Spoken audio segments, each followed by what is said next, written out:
লন্ডনে প্রথমবারের মতো আয়োজিত হয়েছে বাংলাদেশ সমৃদ্ধ শিল্প ও সাংস্কৃতিক প্রদর্শনী cultures of Bangladesh. Abinta gallery of fine আর্টসে এই আন্তর্জাতিক চিত্র প্রদর্শনীর আয়োজন করেছে। লন্ডনের মাইল্যান্ড পার্কে অবস্থিত দ্য আর্ট প্যাভিলিয়নে 20 নভেম্বর শুরু হয়ে চলেছে 1 ডিসেম্বর পর্যন্ত। প্রতিদিন দুপুর 1টা থেকে বিকেল 6টা পর্যন্ত দর্শনার্থীরা প্রদর্শনী উপভোগ করেন। এই প্রদর্শনীতে বাংলাদেশের স্বনামধন্য শিল্পীদের অনবদ্য শিল্পকর্ম প্রদর্শিত হয়। মনিরুল ইসলাম, রফিকুন নবী, মোহাম্মদ ইউনুস, জামাল আহমেদ, কনকচাপা চাকমা, আনিসুজ্জামান এবং জহুরা সুলতানার মতো খ্যাতনামা শিল্পীরা তাদের শিল্পকর্মে বাংলাদেশের প্রাকৃতিক সৌন্দর্য, ঐতিহ্য এবং সাংস্কৃতিক বৈচিত্র্য তুলে ধরেন।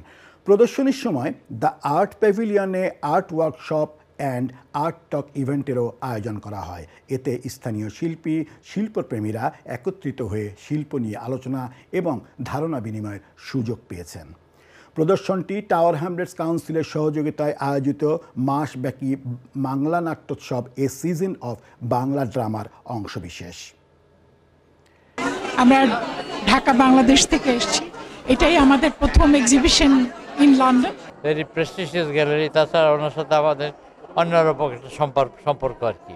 আর নীলু মুর্শিদের পেন্টিং, জহরা সুলতানা, কনকচাপা, মনিরুল ইসলাম, ঢাকা বাংলাদেশের শ্রেষ্ঠ আর্টিস্ট। আর আমাদের দেশীয় মানুষরা এই আর্ট পছন্দ করে। আমাদের যেই মানে শিল্প সংস্কৃতি আছে তাদের অনেক ভালো সমঝদার। Bangladeshi and people of the South Asian diaspora and people from England who are here to see this show.